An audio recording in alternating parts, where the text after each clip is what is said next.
የምርህ ነው አሴር? አዎ አንቺ። እና ለምን አታገባኝም? አንቺና አንቺ አራስ ቀልድ ነው አሴር። በዚህ ሁኔታ እንዴት ብዬ ነው ቤተሰቦቼን ትቼ የምወጣው? እኔ አላሳዝንሽም እንዴ? አንተ ምን ሆነህ ነው የምታሳዝነኝ? እኔ ከዛሬ ነገ አጣኋት እያልኩኝ ነው። ለምንድን ነው የምታጣኝ? ሀኒቹ እንደዚህ ባልልሽ ግን ደስ ይለኝ ነበር። ምንድን ነው አሴር?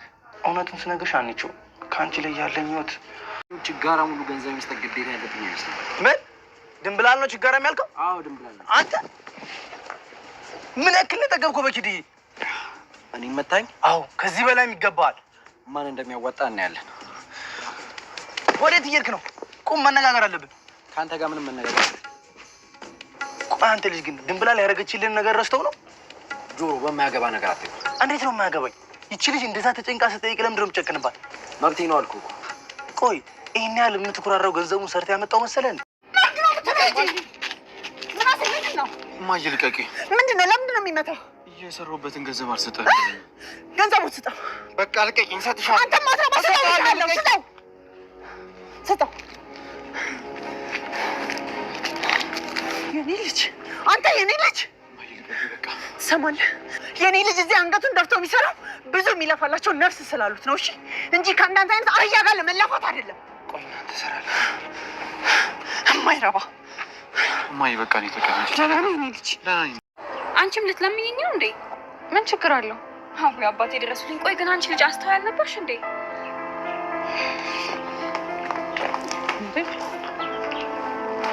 ድንብላል አመራራለች ማለት ነው። ደግ አደረገችው። እኔ ደግሞ ምን አደረኩኝ እንዴ? አፎታ የለመነችን ቤት ላታለህ እንዴ? ያኔማ ተናድጄ ስለነበር ነው። ለካ ሴር ወዶ አይደለም ድንጋይ ራስ የሚል። ኧረ አጋጣሚውን ተጠቅመሽ እየሰደብሽ ነው። አልደርስብህም እንጂ በሆነ ነገር አናትህን ብለህ ራሱ ደስ ይለኝ ነበር። አጭር መሆንሽን ስላመንሽ ደስ ብሎኛል። ቆይታ ያለ ከድንብላል ጋር ያስታረቅኩ እንደሆነ ወይዘሮ ሜላት የዩኤል ድርጅት ተቀጠረች። እንግዲህ ወይዘሮ ሜላት ልጆቿን ለማኖር ስትል ብዙ ዋጋ እየከፈለች ትገኛለች። እናም በመጀመሪያ እሱ ድርጅት መቀጠር እንደማትፈልግና ምንም አይነት ጥያቄውን ውድቅ አድርጋበት ነበር። አሁን ላይ ግን ስታስበው እሱ ድርጅት ገብታ ለልጆቿ ገንዘብ እንደሚያስፈልጋት ሙሉ ቤተሰቡ ገንዘብ እንደሚያስፈልጋት ስለ አሰበችና ስላወቀች እሱ ድርጅት ተቀጥራ ለመስራት አቅዳለች ማለት ነው። እንግዲህ ከዚህ በፊት ስትመራው የነበረው ድርጅት ላይ ዋና ኃላፊ ሆና በደንብ ምን ያህል ውጤት እንዳመጣችና በስራዋ ምን ያህል ጀግና እንደሆነች ሰራተኛዋ ሆኖ ስላያት እሷንም በድጋሚ ወደ ድርጅቴ ባስገባ ውጤታማ ታረገኛለች ብሎ ስላሰበ ወይዘሮ ሜላትን ጠይቋት እሷን ፈቃደኛ ሆና እንግዲህ የዩኤልን ድርጅት በሚገባ ሰርታ ታሪክ ልታስመሰክር እንግዲህ ገብታለች ማለት ነው። ምክንያቱም እሷ ልምዱ ስላላት ቢዝነስ ላይ ረጅም ዓመት የቆየችበት በዛም ብቻዋን ብዙ ውጤት ያመጣችበት ስለሆነ እሱም ብታግዘውና የተሻለ ደረጃ እንደሚደርስ እሱም ስላመነባት ነው የፈለግሽውን ገንዘብ እሰጥሻለሁ ብቻ አንቺ ከኔ ድርጅት ተቀጣሪና ስሬ ብሎ ጠየቃትናም ፈቃደኛዋን ያገኘች። በሌላ በኩል ሰላሚናም በመስተንግዶ ስራዋ አቃጥላለች።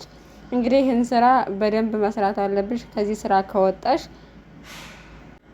ሌላ ስራ አላስገባሽም ብሎ ታረቀኝ ማስጠንቀቂያ ሰጥቷታል ማለት ነው። ምክንያቱም ከአንዴም ሁለቴ ሶስቴ እየወጣች ስላስቸገረች ጸባይዋ በጣም አስቸጋሪ ነው። ደግሞ የምትገባባቸው ሰዎችም ላይመቿት ይችላሉ ስላለመደችው። ያለመደ ሰው በተንደላቀቀ ህይወት ያለፈ ሰው ትንሽዬ እንኳን መከራ መታገስ አይችልም፣ ጥሎ መሮጥ ነው የሚመርጠው። በዛም ምክንያት ከሰው ቤት እየወጣች ስላስቸገረችው አሁን ግን መስተንግዶ ሲያስገባት ግን በጭራሽ ከዚህ ቤት ከወጣች ሌላ ስራ አታገኝም ማለት ነው። ስለዚህ የቤተሰቡ ሙሉ ኃላፊነት እሷ ላይ ነው የተጫነው ማለት ነው። የቤተሰቡ የገቢ ምንጭ ዋናው ሰላም ናት፣ በቲፖም በዛም።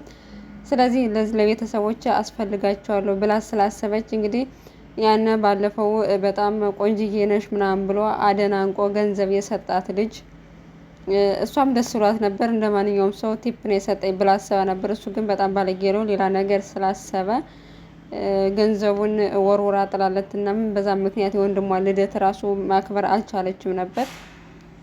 እና ተምቹ መተው ሰርፕራይዝ አድርጎ በዛ መንገድ አልፈዋል ማለት ነው። አሁንም ደግሞ በሌላ መንገድ ያው መስተንግዶ እየሰራች በጣም ብዙ ነገር ያጋጥማል። በተለይ ደግሞ ለሴት ልጅ ሲሆን መስተንግዶ መስራት በቃ የሆነ ወንድ ማንኛውም ስራ ዝቅ ብሎ ቢሰራ ማንኛውም ስራ ቢሰራ የሚያናግረው ያን ያክል ፈተና የሚሆንበት ሰው የለም። በተለይ ደግሞ እንደዚህ የሀብታም ልጅ ሆና ቆንጆ ሆና ዝቅ ብሎ ሰው ሲሰራ ሁሉም ሰው በቃ ቆንጅዬ ስለሆንሽ ነይ በእኔ ልጠቀምብሽ የሆነ ነገር ላድርግልሽ ምናምን እያለ መጠቀሚያ ስለሚያደርገው በዚህ ምክንያት እንግዲህ ሀኒቾ እህቷን ለማየት በተደጋጋሚ ሰላም ስራ ቦታ ትሄዳለች። እናም አንዱ መጥፎ ነገር ሲያናግራት ስላየች እንግዲህ ዘላ አንገቱን አንቀዋለች ማለት ነው።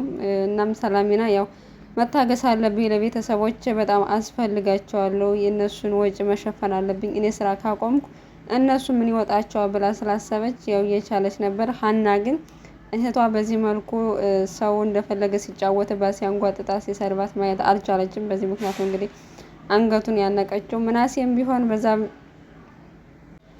ቢሆን በዲስትሮ ስራው ማለት ነው ግማሹ ሲፈልግ ይከፍለዋለኝ ያስጠርጉና መጨረሻ ላይ የተለማመድክ ስለሆነ ከተለማምደን ስትጨርስ መጨረሻ በኋላ ላይ ስትስተካከል እንከፍልሃለን እያሉ ጥሎት ይሄዳሉ። ደግሞ አንዳንድ ደግ ሰዎች ደግሞ አይጠፉም።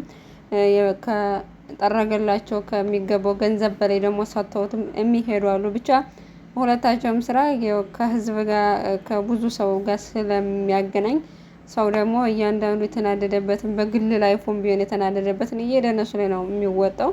ምናሴም በዚህ መልኩ እንግዲህ ከአንዱ ጎረምሳ ጋር ተጣልተዋል ማለት ነው። ያው ብር አልከፍልም ብሎት ሊሆን ይችላል ብለን እናስባለን። ምክንያቱም ብዙዎቻቸው አሁን ላይ እያስጠረጉት መጨረሻ ላይ አልከፍልህም ምናምን ብለው ወይ ሱሬን አበላሽህብኝ ይሉታለኝ ወይ ደግሞ የሆነ ነገር ብለው አልከፍልም ይላሉ። እናም እሱም በጣም ብዙ በእርግጥ አስተዋይና በጣም ጎበዝ ጠንካራ ልጅ ነው። ቤተሰቡ አባታቸው ጥሏቸው ስለሄደ የቤተሰቡ ወንድ ልጅ ስለሆነ እኔ ነኝ የቤተሰቡ ኃላፊነት ያለብኝ ብሎ ስለሚያስብ በተቻለው መጠን የራሱን ችግር እንኳን ስራ ቦታ የሚያጋጥመውን እያንዳንዱ ችግር እንኳን ሄዶ ቤተሰብ አያወራም። ምክንያቱም ቤተሰቡ እኔ ነኝ ኃላፊነቱን የምሸከመው ብሎ ስላሰበ እነሱን ማስጨነቅ አይፈልግም።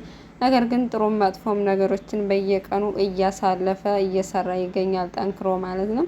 እናም የወይዘሮ ሜላት ቤተሰብ እንግዲህ ከዜሮ ተነስቶ ራሳቸውን ለማቋቋም በጣም ብዙ ጥረትን እያደረጉ ነው በሚችሉት መጠን ሁላቸውም።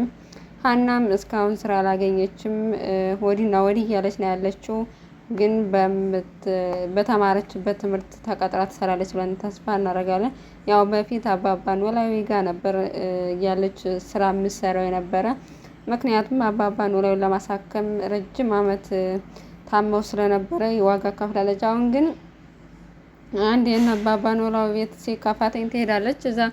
አሁን ላይ አባባ ኖላዊ የራሳቸው ስራ ስላላቸው ፋኖሴም ገንዘብ ስላላት አባባ ኖላዊ አይቸገሩም። እናም ሰላሚናም አንቺ መስራት የለብሽም እኛ የምንሰራው ይበቃል፣ እማዬ ጋር ቁጭ ብለሽ እሷ ጋር መሆን አለብሽ ስላለቻት እስካሁን ስራ አልጀመረችም። ነገር ግን በዚሁ ከቀጠለች ወደፊት ስራ መጀመር ሳይኖርባት አይቀርም። ምክንያቱም ቤተሰቡ ሁሉም ካልሰራ ከገቡበት ችግር እንዲህ በቀላሉ የሚወጡ አይመስሉም ማለት ነው።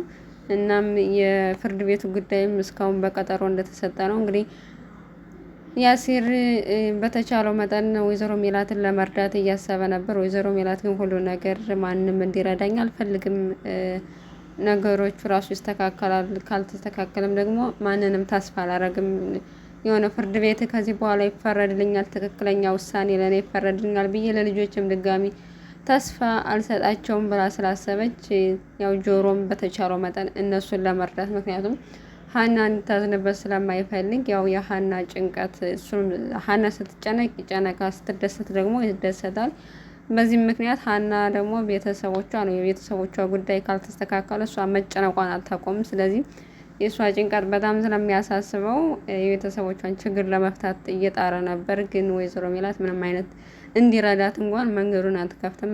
ገንዘብ ኢዩኤል ራሱ ገንዘብ ሰጥሻለሁ፣ የፈለግሽውን ያክል ገንዘብ ልስጥሽና ከችግርሽ የምትወጭበትን መንገድ ፈልጊ ቢላተኝ መጨረሻ እኔ መስራት ነው እንጂ የማንንም እርዳታ አልፈልግም ብላ መንገዱን ዝግ አድርጋባቸዋለች። ማንም ሰው እንዲረዳትም አትፈልግም።